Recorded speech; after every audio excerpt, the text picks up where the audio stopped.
স্টাইলে বাটতে হচ্ছে। যত ভালো বাটবেন তত সুন্দর বাটা হবে এবং আপনার নিজের মনে স্যাটিসফ্যাকশন থাকবে। ঘি দেওয়া মাত্রই ঘিটা গলে গেল। হ্যাঁ, আপনার হয়ে গেছে কমপ্লিট। ক্লোজ। নমস্কার বন্ধুরা, শ্রীরামপুর ফিশিং বাই রাহুল চ্যানেলে আপনাদের সবাইকে স্বাগতম। আপনারা দেখতে পাচ্ছেন উপকরণ রয়েছে। তো আপনাদের বলে দিই, যেহেতু এখন গরমকালের আবহাওয়া পড়ে গেছে, বিভিন্ন পাসপুকুর ওপেন হতে শুরু করেছে, তো সেই ক্ষেত্রেই আজকে নরেন্দ্রবাড়িতে এসেছি। আপনারা বিগত আগের বারে ভিডিও দেখেছেন, এটি চালগুড়ি পোলাওয়ের রেসিপি বলেছিল দাদা। তো আজকে দাদা বাড়িতে এসেছি। দাদা আজকে একটা সুন্দর ছাতুর টোপের রেসিপি বলবে এবং বানিয়ে দেখাবে। ভিডিওটা আপনারা সম্পূর্ণ দেখতে থাকুন। আর আশা করি এটা আপনাদের উপকারে আসবে, কারণ এটি খুব ভালো একটি ছাতুর টোপ এবং 100% গ্যারেন্টিও কাজ করে। তো জেনে নেব দাদার কাছ থেকে কী কী উপকরণ লাগছে না লাগছে এবং কি কি লাগছে। চলুন দাদার সঙ্গে কথা বলুন। দাদা নমস্কার। নমস্কার। তো কি কি উপকরণ লাগছে না লাগছে একটুখানি। সকল মৎস্য শিকারী বন্ধুদের আমার সকলকে নমস্কার। এবং আগামী দিন মানে গরম পড়ে গেছে, যার জন্য এখন সবাই মাছ ধরতে যাবেন। এর মধ্যেও কয়েকটা পুকুর সবে ওপেনিং হয়েছে এবং ম্যাক্সিমাম পুকুর আসছে। তো আমাকে রাহুল আগে বলেছিল যে যেমন চালগুড়ির টোপটা দেখিয়েছ, সেরকম দাদা যদি ছাতুর টোপটা দেখিয়ে দাও। আজকে ছাতুর টোপ কীভাবে বানানো হয় দেখাবো। মানে এটা ছাতুর পুকুরে যেসব ছাতুর পুকুর ব্যবহার করা যাবে। আর এটা কতটা পরিমাণ কাজ করবে তোমার আইডিয়া? মোটামুটি কাজ করে বলতে এইটা ছাতুর টোপের মধ্যে যে পরিমাণ, যদি প্রথম নতুন পুকুরে যায় সেক্ষেত্রে অল্প অল্প পরিমাণে দিতে হবে। যত পুরনো হবে এটা টেম্পারটা খানিকটা একটু কমবে। মানে এটা গ্যারান্টি সহকারে কাজ করে, তাই তো? অ্যাটলিস্ট মানে আমার বক্তব্য হচ্ছে, আমি বলবো না যে কাজ করে, আমার বক্তব্য একবার বানিয়ে দেখুক, কাজ না করলে তোমাকে ফিডব্যাকে দিই যে আমি করেছিলাম দাদা হয়নি। আর এটা এমন কোনো ব্যাপার না, হাতি করা ব্যাপার না। কোনো যা যা জিনিসপত্র আছে সহজলভ্য জিনিস, প্রতিটা জিনিস পাওয়া যায়, সেভাবে জিনিসটা তৈরি করা এবং কাজ এটা করবে। কাজ যদি না করে সেই ক্ষেত্রে তখন তোমার ফিডব্যাকটা দিই। হ্যাঁ, তো বন্ধুরা আপনারা শুনতে পেলেন। তো অবশ্যই ভিডিওটি ভালো লাগলে তো লাইক করে দেবেন। আর সবথেকে বড় কথা হচ্ছে আপনাদের টোপটা আপনারা বানাবেন, আমি একটু আশা রাখবো। এবং বানিয়ে অবশ্যই আমাকে কমেন্টে লিখবেন কীরকম টোপটা হয়েছে এবং আপনারা কেমন রেজাল্ট পেয়েছেন না পেয়েছেন। তো চলুন ভিডিওটি বেশি বড় করবো না, দাদার থেকে জেনে নিই কী কী উপকরণ লাগছে না লাগছে। করে বলে দিচ্ছি, 500 গ্রাম প্লেন ভুট্টার ছাতু, 200 গ্রাম হচ্ছে গণেশ ছাতু মানে যেটা ছোলার ছাতু, 100 গ্রাম হচ্ছে নারকেল ডাস্ট, 12টা ছোট এলাচ, আর এই 10 গ্রাম হবে না, 3 থেকে 5 গ্রামের মতন, মানে এই পরিমাণে আর কি, 1 টিস্পুন হবে কি 2 টিস্পুনের মতন হচ্ছে তোমার মৌরি, আর 5টা হচ্ছে এই সাইজের কাংলা, 5টা, একটা জয়ত্রীর ফুল বা 1.5খানা জয়ত্রীর ফুল দিলে অসুবিধা নেই। জায়ফল গোটা রয়েছে, এটা অর্ধেকটা দেবো। আর 5 থেকে 6টা হচ্ছে একাঙ্গি, আর এইটা হচ্ছে 1 ইঞ্চি 1.5 ইঞ্চির মতন হচ্ছে দারচিনি। পরিমাণ মতন ঘিটা দেখেই বুঝতে পারছি এতটা মতন একটুখানি কম লাগবে। আর পরিমাণ মতন নারকেল তেল, মানে 50 গ্রাম নারকেল তেল আর 50 গ্রাম নারকেল তেল, আর তার মধ্যে হয়তো 35 গ্রামের মতো ঘি লাগবে ম্যাক্সিমাম। আর যেহেতু এটা 500 থেকে 700 100 800 ভলিউমই তো 940 গ্রামের মতন দাঁড়িয়ে 900 গ্রাম, সেক্ষেত্রে অতটুকু না দিলেই নয়। মানে যেহেতু টোপে ঘি নারকেল তেল যাবে, সেই কারণে টোপটা একটুখানি লাইট করাই ভালো। লাইট করা ভালো, তাহলে জিনিসটা অনেকদিন টিকবে, যার জন্য এটা করা, এবং নষ্ট হবে না। যে পরিমাণে টোপ যদি থ্রু আউট দ্য মানে পুকুরে ফেলা হয়, আমি তোমায় বলছি, তাও কম করে 5টা 6টা পুকুরে তো আরামসে ফেলতে পারবে। পরিমাণের ওপর, নিজের ওপর একবার ব্যবহার করলেই বুঝতে পারছি কতটা লাগবে না লাগবে। ঠিক আছে, তা আমি এগুলো এবার কেমন করে বানাতে হয় সেটা তোমাদেরকে দেখ। ঠিক আছে, তো দেখুন আমি বানাচ্ছি, লক্ষ্য রাখুন, এমন কিছুই ব্যাপার না, খুব দেখে নিন। জাস্ট গ্যাসটা জ্বালিয়ে নিলাম, ফুল ফ্লেমে দিলাম, কড়াই বসিয়ে দিয়েছি, কড়াইটা গরম হওয়া পর্যন্ত ফুল ফ্লেমে থাকবে। এর মধ্যে প্রথমে যে কাঁচা ছাতুটা আছে, মানে 500 গ্রাম যে ভুট্টার ছাতুটা, সেটা ঢেলে দেবো। কিচ্ছু না, 2-3 মিনিট মাত্র নাড়া দেবো, যাতে ভাবটা কাঁচা ভাব থাকে, ভাবটা বেরিয়ে যাবে। ওইটুকু সময় পর্যন্ত নাড়া দেবো, একটু গরম হয়ে যাবে, ব্যাস দিয়ে দিলাম।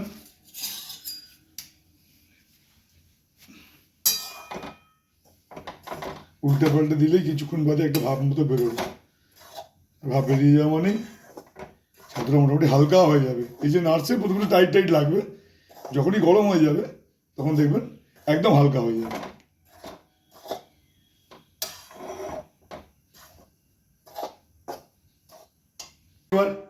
এবার দেখুন, ওই নাড়ছিলাম যত প্রথমে টাইট লাগছিল, একদম পুরো লুজ হয়ে গেছে। হাত দিলে দেখবেন একটু গরম খুবই গরম লাগবে, কিন্তু ছাতু তো সঙ্গে সঙ্গে গরম হয়ে যায়। স্মেলটা খুব সুন্দর, এটা হয়ে গেছে বন্ধুরা, আপনি অটোমেটিকলি বুঝতে পারবেন যেন নামানো দরকার। ঠিক আছে, এটা আমি নামিয়ে নিলাম। ছড়িয়ে দেবো ঠান্ডা হওয়ার জন্য, এটা মেশাতে হবে তো। আচ্ছা, বলেছিলাম এই দেখুন এই 500 ভুট্টার ছাতু আছে, হালকা একদম হাত দেওয়া যাচ্ছে না, গরমই আছে। এই গণেশের ছাতু 200 গ্রাম কাটলাম, এটা সম্পূর্ণ ভাজা ছোলার ছাতু আছে, এটা জাস্ট এর মধ্যে পুরোটা মিশিয়ে দেবো, ঢেলে দেবো, এই পুরোটা ঢেলে দেবো। এর তো স্মেলই আলাদা, বলে লাভ নেই, বলাই বাবুলি। হ্যাঁ, এটা দিয়ে দিলাম। এবার এটা জাস্ট এর মধ্যে পুরোটাই মেশাবো, সুন্দর করে মিশিয়ে নেবো, এটা গন্ধটা পুরোপুরি পাল্টে যাবে। হ্যাঁ, রান্না হইলে এবার ঠান্ডা করতে দেবো, ব্যাস এটা মিশিয়ে দেওয়া হলো, ছাতুটা আমার মোটামুটি রেডি হলো। এই যে কাঠখোলায় যে বললাম যে এই গ্যাস জ্বলছে, গ্যাসটা কি মিডিয়াম ফ্লেম আছে? হ্যাঁ, মিডিয়াম ফ্লেমে, আর বাড়ানো যাবে না। আর এর এমনি তাপ আছে, যেহেতু সবে আমি ছাতুটা নামিয়েছি, প্রতিটা উপকরণ দেখুন দিয়ে দেবো। তো প্রথমে একটু হার্ডগুলো দেবো। কাংলাটা কিভাবে ভাজবে? আমি কাঁকড়াটা তো ভাজবো না এখন, কাঁকড়াটা আমার তো ঘি দিয়ে ভাজবে, সবাই জানে, তো বলার না বলার সময়। প্রথমে হার্ডগুলো আগে দেবো, প্রথমে একাঙ্গিটা আমি দিয়ে দিলাম, সেম অনুযায়ী দারচিনিটাও দিয়ে দিলাম, দারচিনির সঙ্গে একাঙ্গি ভাজলে কোনো অসুবিধা কিছু নেই। এবং সেভাবে ছোটো এলাচটাও প্রথমে আমি দিয়ে দিলাম, ছোটো এলাচটা দিয়ে দিলাম। হ্যাঁ, এবার এখানে তাপ আছে খুবই, এবার এটাই ভাজতে আরম্ভ করলাম। এইগুলো ভেজে নেবো, এটা লাল লাল মতো ভাজা হয়ে গেছে, গন্ধ বেরিয়েছে। এবার যেহেতু হালকা জিনিস, এবার আমি জৈত্রীর ফুলটা দিয়ে দেবো। একবার দিলে দেখতেন যে জৈত্রীটা কালো হয়ে যেত, আর এইগুলো তখনও ভাজা হতো না। এবার আপনাকে আন্দাজ করে দিতে হবে যে কোনটা ভাজতে কতক্ষণ লাগে, এটা আন্দাজ করে নিতে হবে। জৈত্রী যেমন আপনার দেওয়া হয়ে গেছে, এবার যে জায়ফল ছিল, জায়ফলটা আমি দিয়ে দিলাম অর্ধেকটা, অর্ধেক জায়ফল এখানে দিয়ে দিলাম, জাস্ট একটু জাস্ট ভাবের মতন ভাজা হবে, এবার হালকা আমরা ধোঁয়া ধোঁয়া মতন বেরোবে। এবার লাস্ট আমি মৌরিটা দিয়ে দিলাম, মৌরিটা দিলাম। মৌরিটা এতটাই গরম আছে এই জায়গাটা, মৌরিটা দেওয়া মাত্রই দেখুন লাল লাল মতো হয়ে যাবে। আর এবার আপনি গ্যাসটা আর কিছু করতে পুরো অফই করে দিন, একদম অফ করে দিন, বন্ধ করে দিলাম গ্যাসটা।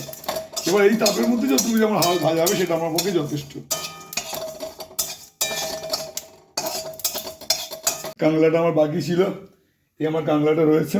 প্রথমে ঘি দিয়ে ভাজবে, একটু ঘি আমি অল্প একটু দিয়ে দেবো, বেশি এটা আগে দেবেন না, অল্প একটু লাগে, দেওয়া না দেওয়ার মতনই দেবেন, জাস্ট ওর ওপর গোলাবেন, পুরো বলের মতো হয়ে যাবে। এই কাংলা মাছটা আমি ছেড়ে দিলাম, এটা ঘি দিয়ে ভাজতে হবে, ওই অল্প একটু ঘি যথেষ্ট, একদম পুরো বলের মতন, পুরো কুল যেমন টান টান হয়ে যায়, পুরো ফুলে যাবে। যখন ফুলে যাবে, রঙটাও দেখবেন একটু হলদে হলদে টাইপের হয়ে গেছে, জাস্ট তখন গ্যাসটা বন্ধ করে দিন বা নামিয়ে নিন, আপনার কাংলা রেডি হয়ে গেছে। ঘি দিয়ে ভাজবেন, ঘি দিয়ে ভাঙলে আমরা দেখুন সাদা সাদা দেখছেন কালার হচ্ছে, এবং পুরো ফুলছে, ফুলে দেখবেন একটা পুরো টোপা ফুলের মতন টাইপের টান টান মতন বড় বড় হয়ে যাবে। এটা হয়ে যাওয়া মানে আপনি বুঝবেন হয়ে গেছে, যেমন এটা খুব গরম হয়ে গেছে, বুঝতে পারছি তেল হিট আছে, আমি এটা বন্ধ করে দিলাম। এর মধ্যে যতটুকু আছে আমার পক্ষে, জানলার পক্ষে যথেষ্ট। দেখুন কিরকম কন্ডিশন, এরকম এই একটা শেপ আসবে, এই যে বড় হয়েছে, এই দেখুন এরকম একটা শেপ চলে আসবে। তাহলে আমার মশলাগুলো পুরোপুরি কমপ্লিট হয়ে গেল। এটা আমি শিলনোড়ায় বেটে নেব। মিক্সিতে বাটলে কিন্তু আমি রিকোয়েস্ট করবো যে মিক্সিতে বাটবেন না, কারণ মিক্সিতে এইটুকু মশলা বাটলে সেরকম দানাগুলো কিন্তু সেরকমভাবে আমার থাকবে না। কিন্তু এই পুরো আমি রেখে দিলাম, এটা আমি শিলনোড়ায় গিয়ে দেখুন, আচ্ছা, এই শিলনোড়াইগুলো পুরো এটা আলাদা করে বেটে আনবো করেছিলাম। এবার এই একটা পর্ব হয়ে গেল।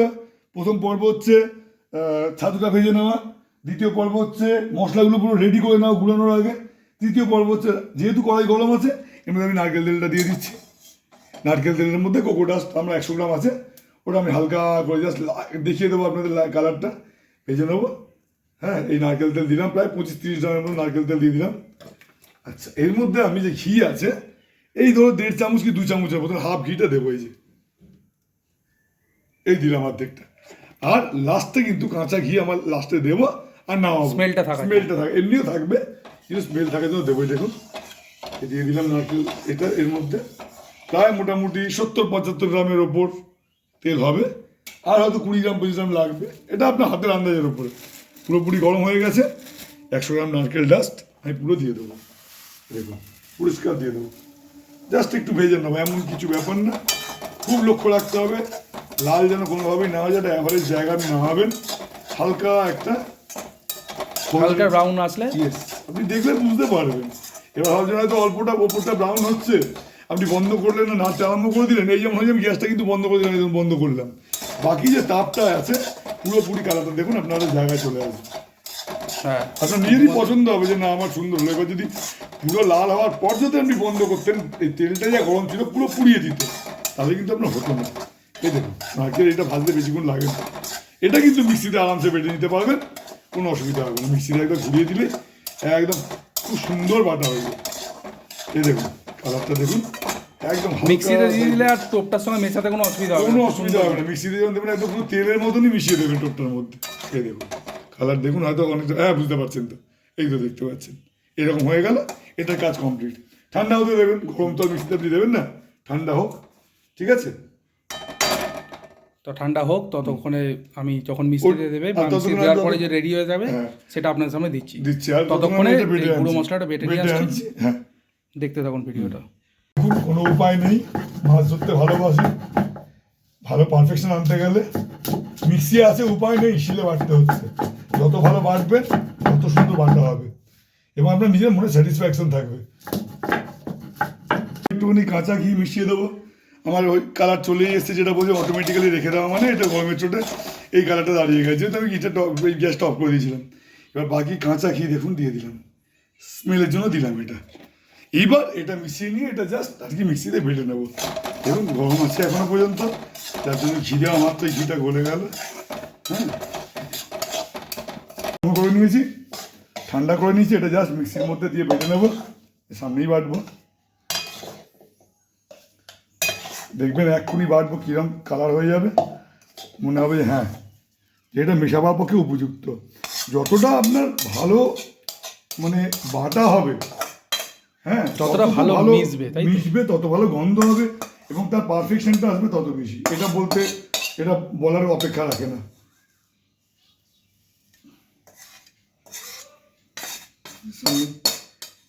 জাস্ট মিক্সিতে দিয়েই হয়ে গেল। মিক্সিটা আমি এটা দিয়ে ফেললাম, মিক্সিটা আমি অল্প একটু চালাবি, চালাতে হয় না, বন্ধ করলাম, চলে গেল। এই দেখুন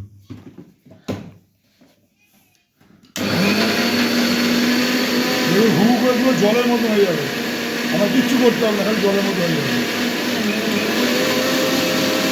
ব্যাস আপনার হয়ে গেছে কমপ্লিট, ক্লোজ। পুরো গুলে গেছে দেখুন, একদম তরল তেলের মতনই হয়ে গেছে। এবার শুধু জাস্ট মিক্সিং, এটা যে কোনো লোক পারবে, যাকে এটা দিয়ে দেবো যদি বলে একটু মিক্সিং করে দে, আপনি নিজেও হাতে তো পারবেনই। দেখুন পুরো এই নির্যাসটা পুরো ঢেলে দিলাম এর মধ্যে, এর মধ্যে ঘি, তার মধ্যে ছিল আপনার নারকেল তেল, 100 গ্রাম কোকো ডাস্ট, এটা ছিল, এটার মধ্যে দিয়ে দিলাম। এটা পরে আবার চেষে নিয়ে নেবো, আগে এটা মেশাবো,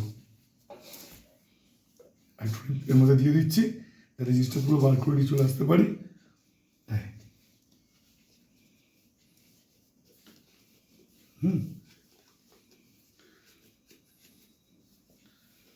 দিয়ে দিচ্ছি পুরোপুরি যাতে বেরিয়ে চলে আসতে পারে। এটা পরে আবার বার করে নেবো, আগে মিশিয়ে দিই।